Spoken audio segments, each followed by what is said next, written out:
ग्रामगीता नवे पारायसी वाचता वाचता जनास समूळ बदलवे जीवनासी मनी घेता अर्थ तिचा।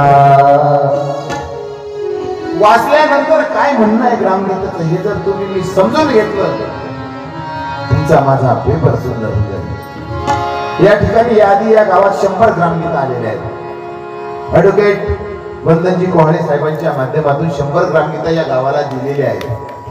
आजही परत 10 ग्रामगीता ते या ग्रामपंचायतला देणार आहेत। 110 ग्रामगीता या माणसाने तुमच्या गावाला दिल्या। काय नातं होतं या माणसाचं, पण मी माणूस म्हणून जन्माला आलो, माझी काहीतरी जबाबदारी आहे गोरवा गावासाठी। 150 रुपयाची ग्रामगीता आहे, 110 ग्रामगीता दिल्या। किती रुपयाच्या झाल्या?